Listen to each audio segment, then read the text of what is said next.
Everyone, welcome to RS3 classes. आज का topic हमारा उत्तर वैदिक काल है। हम सब कल ऋग्वैदिक काल पढ़े थे, तो उस वीडियो को जो नहीं देखा होगा वो देख लेगा। ये आरओ स्टेट पीसीएस के लिए इस टॉपिक से हमेशा प्रश्न बनते हैं, तो इसे आप लोग ध्यान से देख लीजिएगा। ये मटेरियल जो है 2-3 ऑथेंटिक बुकों का निचोड़ है, तो इसे आप सब ध्यान से देख लीजिएगा। तो चलिए क्लास हम स्टार्ट करते हैं। उत्तर वैदिक काल। उत्तर वैदिक काल भारतीय इतिहास में उस काल के जिसमें सामवेद, यजुर्वेद, अथर्ववेद, ब्राह्मण ग्रंथ और उपनिषद, आरण्य आदि की रचना हुई, उसे उत्तर वैदिक काल कहा गया। इसमें इस सब की मतलब रचना हुई थी। लोहे की शुरुआत यहीं से हुई। उत्तर वैदिक काल से लोहे की शुरुआत हुई। इसके अवशेष कहाँ मिले? अतरंजी खेड़ा में। अतरंजी खेड़ा कहाँ है? यूपी में है, उत्तर प्रदेश में है। और उत्तर वैदिक काल के मुख्य देवता कौन कौन से थे? उत्तर वैदिक काल के मुख्य देवता थे प्रजापति, रुद्र, विष्णु। ये सब प्रमुख देवता थे उत्तर वैदिक काल में। चित्रित धूसर, मृदभांड इस काल के साक्ष्य हैं। और मुख्य पेशा क्या था उत्तर वैदिक काल का?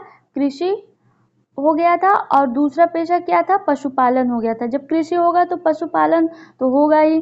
तो आगे देखते हैं। उत्तर वैदिक काल में रेवा नदी और सदानीरा नदी, रेवा नदी और सदानीरा नदियों का उल्लेख है। यह किसमें कहा मिलता है?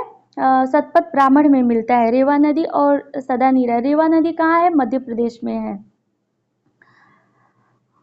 आगे देखते हैं। 4 आश्रम की बात की गई है उत्तर वैदिक काल में। ब्रह्मचर्य, गृहस्थ, वानप्रस्थ, संन्यास का उल्लेख किया गया है। यह उल्लेख यह किसमें मिलता है देखने को? जबालोपनिषद में। जबालोपनिषद में यह इनका उल्लेख मिलता है, चारों आश्रमों का। और राजा को दैवीय शक्ति माना जाने लगा। राजा को क्या माना जाने लगा? दैवीय शक्ति माना जाने लगा। और क्षेत्रीय राज्यों का उदय हुआ। उत्तर वैदिक काल में सबसे प्रमुख पंचाल विकसित राज्य था। पंचाल जो था वह सबसे प्रमुख विकसित राज्य था। यह किसमें कहा गया है? शतपथ ब्राह्मण में कहा गया है। और उच्च अधिकारी को क्या कहा जाता था? जो उच्च अधिकारी होता था उसे रत्नी कहा जाता था। यह शतपथ ब्राह्मण में कहा गया है। और विदेह माधव की कथा, यह शतपथ ब्राह्मण में देखने को मिलता है। और महिषी किसे कहा जाता था? महिषी मुख्य रानी को कहा जाता था, जो मुख्य रानी होती थी। और उत्तर वैदिक काल में मापक इकाइयाँ कौन कौन सी थी? निष्क थी, और शतमान, पाद, रत्तिका और गुंजा, ये सब मापक इकाइयाँ थी उत्तर वैदिक काल में। 16 संस्कार होते थे उत्तर वैदिक काल में। 16 संस्कार होते थे। और श्रेष्ठिन किसे कहा जाता था? श्रेणी का प्रधान व्यापारी को श्रेष्ठिन कहा जाता था। और उत्तर वैदिक काल में समुद्र का ज्ञान हो गया था। उत्तर वैदिक काल में समुद्र का ज्ञान हो गया था। अरब सागर को क्या कहा जाता था? परावत कहा जाता था। उस समय उत्तर वैदिक काल में अरब सागर को परावत कहा जाता था। और ऋग्वैदिक काल में बलि एक स्वेच्छाकारी कर था। ऋग्वैदिक काल में क्या था? बलि एक स्वेच्छाकारी कर था, जो लोग अपने स्वेच्छा से देते थे। और जबकि उत्तर वैदिक काल में यह एक नियमित कर हो गया था, मतलब इसे देना ही देना है। आगे देखते हैं। समिति की अध्यक्षता करने वाले को क्या कहा जाता था? ईशान कहा जाता था। जो समिति की अध्यक्षता करता था उसे ईशान कहा जाता था। ऐसे सीधे सीधे ये प्रश्न पूछा जाता है एग्जाम में। शतपथ ब्राह्मण में अनेक विदुषी कन्याओं का उल्लेख हुआ है। वह कौन कौन सी कन्याएं थी? गार्गी की, गंधर्व, और गार्गी का उल्लेख किया गया है, गंधर्व का, और गृहीता का, और मैत्रेयी आदि स्त्रियों का उल्लेख किया गया है। उत्तर वैदिक काल में स्त्रियों का पैतृक संपत्ति से अधिकार छिन गया और सभा में प्रवेश वर्जित हो गया। यहीं से इनका मतलब स्त्रियों का बहिष्कार होना शुरू हो गया उत्तर वैदिक काल से। वेद, उपवेद, ब्राह्मण, पुरोहित, शाखा, ये सब हम देख लेते हैं। ऋग्वेद, ऋग्वेद का उपवेद क्या है? आयुर्वेद। और ब्राह्मण ग्रंथ क्या क्या है? ऐतरेय, कौशिकी है। और इनके पुरोहित कौन होते थे? होता या होत्र कहा जाता था। और शाखा क्या क्या थी? शाकल थी और मांडुक्य था और शाखायन था। शाखा किसके? ऋग्वेद के। आगे देखते हैं सामवेद। सामवेद का उपवेद का नाम क्या था? गंधर्व वेद। इसे संगीत वेद ये पद्य में लिखा गया। और इसके सामवेद के ब्राह्मण क्या क्या थे?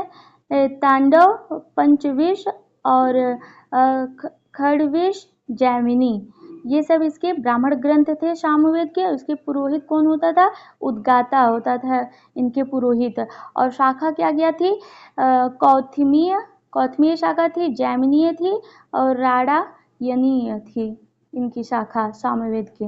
और यजुर्वेद, यजुर्वेद का उपवेद क्या है? यजुर्वेद का उपवेद धनुर्वेद। यह गद्य और पद्य दोनों में लिखा गया। और इसके ब्राह्मण ग्रंथ कौन कौन से हैं? तैत्तिरीय, शतपथ, ये सब ब्राह्मण ग्रंथ है। और इसके पुरोहित कौन थे? इसके पुरोहित अध्वर्यु थे। और इसकी शाखा क्या क्या थी? कृष्ण यजुर्वेद, कृष्ण यजुर्वेद था और शुक्ल यजुर्वेद था। और इसके कृष्ण यजुर्वेद के शाखा क्या थे? तैत्तिरीय, काठक और मैत्रायणी और कपिस्थल। और शुक्ल यजुर्वेद के शाखा क्या था?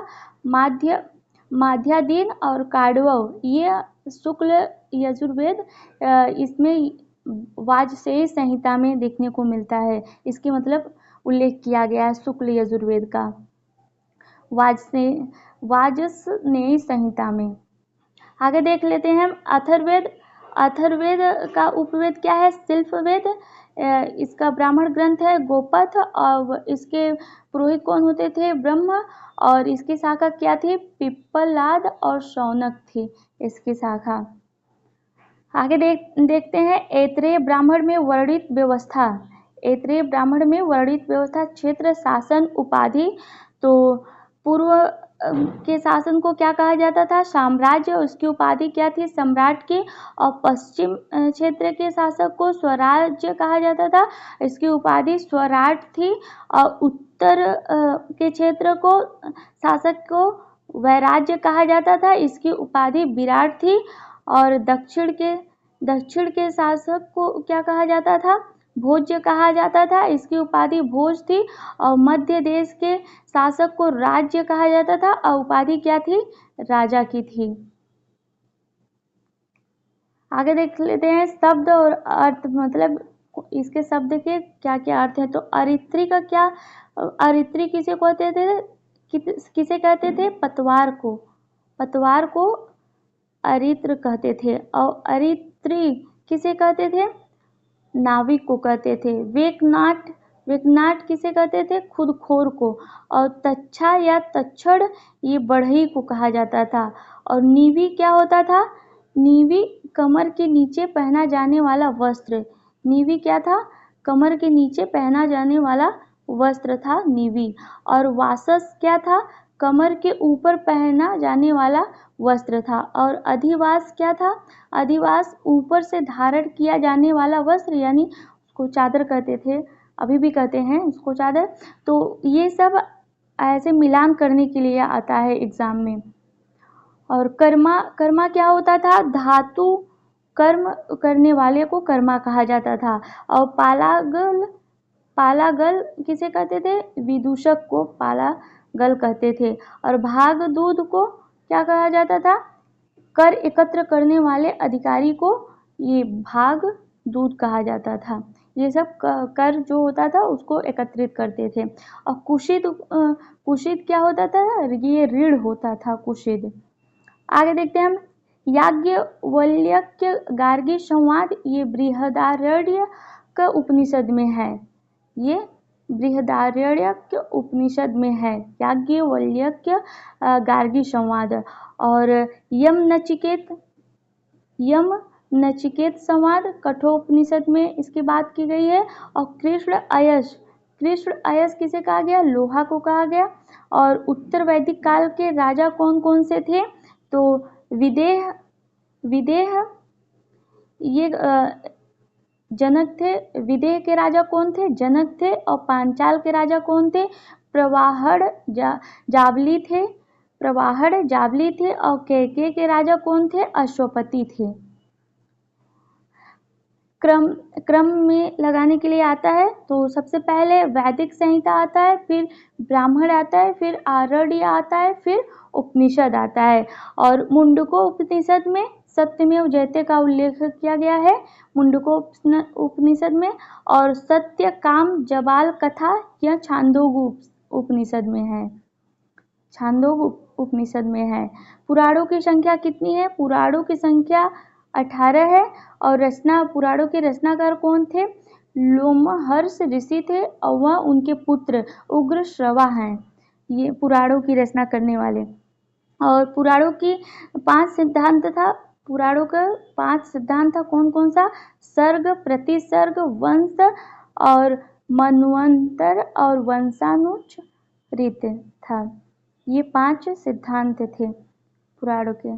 दर्शक और रचयिता या प्रवर्तक चार्वाक, इसके रचयिता कौन थे? चार्वाक ही थे। और सांख्य के प्रवर्तक कौन थे? कपिल थे। योग के रचयिता कौन थे? पतंजलि थे। और न्याय के गौतम थे। और पूर्व मीमांसा के जैमिनी थे। जैमिनी या कुमारिल भट्ट भी कहा जाता है, कुमारिल भट्ट भी कहा जाता है। और उत्तर मीमांसा के कौन थे? उत्तर मीमांसा के वादरायण थे। स्टूडेंट, आप सभी को इसे ध्यान से देख लेना चाहिए 1 से 2 बार। और पिछला क्लास जिन्होंने नहीं देखा होगा वो देख लेगा फिर से। तो चलिए क्लास ख़त्म करते हैं। धन्यवाद।